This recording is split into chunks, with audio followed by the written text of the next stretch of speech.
ליצור את התנאים עבור העם האיראני. Israeli প্রধানমন্ত্রী নেতানিয়াহুর নিহত হওয়ার ইঙ্গিত এবার চুরি সরে দিচ্ছে খোদ ইসরায়েলের মিত্রদেশ আমেরিকার বিখ্যাত ব্যক্তিরা।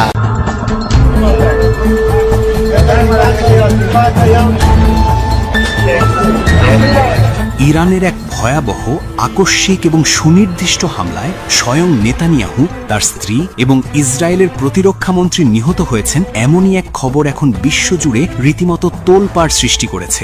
নেট দুনিয়ায় এরই মধ্যে ছড়িয়ে পড়েছে ধ্বংসস্তূপ এবং লাশের কিছু অতি গোপনীয় ভিডিও। আন্তর্জাতিক মহলে জোরালোভাবে দাবি করা হচ্ছে চীন এবং ইরানি গোয়েন্দারা যৌথভাবে নেতানিয়াহুর বিধ্বস্ত বাসভবনের এই প্রথম ভিডিওটি ফাঁস করেছে, যেখানে একাধিক হতাহতের লোমহর্ষক দৃশ্য অত্যন্ত স্পষ্ট। কিন্তু সত্যিই কি এত বড় কোনো ঘটনা ঘটে গেছে, নাকি এটি কেবলই কোনো নিখুঁত মনস্তাত্ত্বিক যুদ্ধ?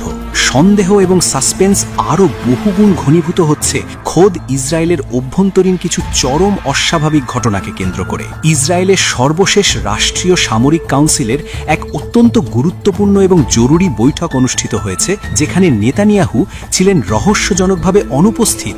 যুদ্ধের এই চরম মুহূর্তে এমন ঘটনা ইসরায়েলের ইতিহাসে একেবারেই বিরল এবং অস্বাভাবিক। গোপন সূত্রে জানা যায়, ওই বৈঠকে উপস্থিত সামরিক শীর্ষকর্তাদের প্রত্যেককে অত্যন্ত উত্তেজনাপূর্ণ, বিমর্ষ এবং অস্বস্তিকর দেখাচ্ছিল।